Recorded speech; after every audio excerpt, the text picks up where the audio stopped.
மஹிந்திரா நிறுவனம் அவங்களுடைய முதல் 7 சீட்டரான electric SUV car XEV 9S அப்படின்ற பேர்ல அபிஷியலா டீசர் வெளியிட்டு இருந்தாங்க. பயங்கரமா பாத்தீங்கன்னா அந்த டீசருக்கு மக்கள் கிட்ட செம வரவேற்பு கிடைச்சிருக்குங்க. இன்னொரு பக்கம் ஹீரோவிடா அவங்களுடைய முதல் மைக்ரோ இவி காரோடைய கான்செப்ட் மாடலை இட்டாலியில லேட்டஸ்டா நடந்து முடிஞ்ச வாகன திருவிழால காட்சிப்படுத்தியிருந்தாங்க. அதுவும் மிகப்பெரிய அளவுல மக்கள் கிட்ட ஒரு எக்ஸ்பெக்டேஷனை கிரியேட் பண்ணிருக்கேன்னு சொல்லலாம் ஃப்ரெண்ட்ஸ். இந்த ரெண்டு கார்களை பத்தின சுவாரஸ்யமான லேட்டஸ்டான தகவல் தான் விரிவா இந்த பதிவில் நாம் பார்க்க போறோம் ஃப்ரெண்ட்ஸ்.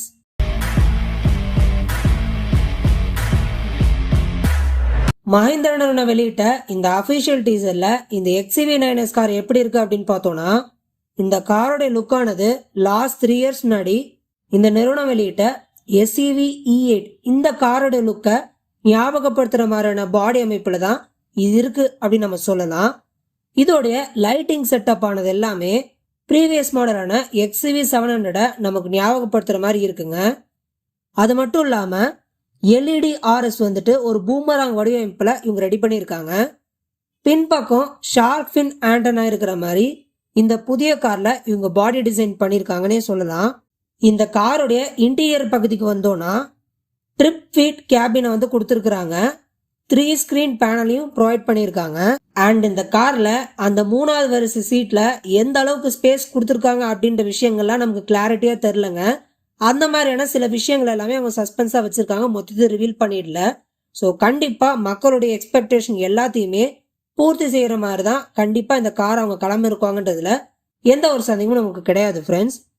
இன்னொரு பக்கம் பாத்தீங்கன்னா ஹீரோ நிறுவனம் லேட்டஸ்டா நடந்து முடிஞ்ச EIC MA 2025 சொல்லக்கூடிய வாகன திருவிழால அவங்களுடைய கான்செப்ட் மாடலான மைக்ரோ இவி காரை காட்சிப்படுத்தியிருந்தாங்க. இது பெரிய அளவு ஒரு கவனத்தை ஈர்த்துருச்சு அப்படின்னே சொல்லலாங்க.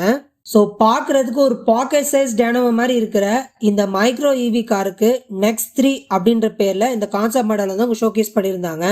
இது கூடவே அவங்களுடைய மற்ற இவி ஸ்கூட்டர் பைக் இதெல்லாம் காட்சிப்படுத்தியிருந்தாலும் இந்த கார் வந்துட்டு இவங்களுடைய முதல் கார் இவி கார் அப்படின்றதுனால கவனம் முழுக்க இதுல இருந்தது அப்படின்னு நம்ம சொல்லலாம். ஸோ இது வந்துட்டு அப்படியே டாடா நானோடைய கான்செப்டை மனசுல வச்சு இவங்க ரெடி பண்ண மாதிரியே தான் நமக்கு பாக்குறதுக்கு இருக்குங்க. இந்த காரோட டிசைன் எப்படி இருக்கு அப்படின்னு பார்த்தோம்னா, இந்த கார்ல 2 பேர் உட்காந்து போற மாதிரி தாங்க இவங்க ஸ்பேஸ் கொடுத்துருக்காங்க. ஃப்ரண்ட்ல டிரைவரும் பின்னாடி ஒருத்தரும் உட்காந்து டிராவல் பண்ணலாம். எதுக்கு இந்த மாதிரி ஒரு பாக்கெட் சைஸ் டேனோவா மாதிரி இருக்கிற இந்த காரை இவங்க ரெடி பண்றாங்க அப்படின்னு சொன்னா, ஃபர்ஸ்ட் விஷயம் மெட்ரோ சிட்டிஸ் தான் இவங்களுடைய டார்கெட்டுங்க. ஏன்னா டிராஃபிக் வந்து இப்ப நாளாக பயங்கரமா இருக்கு. பெரிய அளவுல இந்த மாதிரியான வாகனங்கள், அதுவும் குறிப்பா கார்களை ஓட்டிட்டு போறது சவாலான ஒரு விஷயமாவே ஆயிட்டு இருக்கு. இந்த மாதிரியான சின்ன கார்கள் மக்கள் கிட்ட நல்ல வரவேற்பு கிடைக்கும். கண்டிப்பா இந்த மாதிரி டிராபிக்கான சிச்சுவேஷன்ஸ்ல ஈஸியா அதை வந்து ரைட் பண்ணிட்டு போக முடியும் அப்படின்றது ஒண்ணு. ரெண்டாவது வெதருங்க. ஒண்ணு பயங்கரமா வெயில், இல்லைன்னா பயங்கரமா மழை. இந்த மாதிரியான விஷயங்கள் அப்ப 2 வீலர்ல டிராவல் பண்றது சிரமமா இருக்கும். ஸோ அந்த மாதிரியான சுச்சுவேஷன்ல பைக்குக்கு பதிலாக காரை ப்ரிஃபர் பண்ணுவாங்க.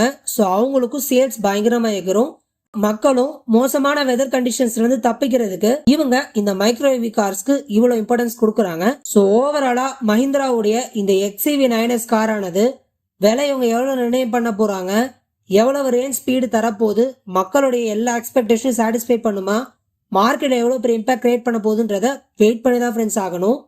ஹீரோவிடாவுடைய இந்த கான்செப்ட் மாடலை இவங்க எப்ப ப்ரொடக்ஷன் கொண்டு வர போறாங்க, இது எப்ப மார்க்கெட் லான்ச் பண்ண போறாங்க அப்படின்ற தகவல்லாம் நமக்கு இப்போ வரைக்கும் தெரியாதுங்க. ஜஸ்ட் கான்செப்ட் மாடலை தான் அவங்க ஷோகேஸ் பண்ணியிருந்தாங்க. அதுக்கே நல்ல ஒரு ரெஸ்பான்ஸ் கிடைச்சிருக்கு அப்படின்னே சொல்லலாம். இந்த 2 கார்கள்ல உங்களுக்கு எது மிகப்பெரிய ஒரு இம்பாக்டை கிரியேட் பண்ணும் நீங்க நினைக்கிறீங்க, எது உங்களுக்கு ரொம்பவே பிடிச்சிருக்கு, உங்களோட கருத்துக்கள் எதுவா இருந்தாலும் காமெண்ட் பாக்ஸ்ல மறக்காம அப்டேட் பண்ணுங்க ஃப்ரெண்ட்ஸ்.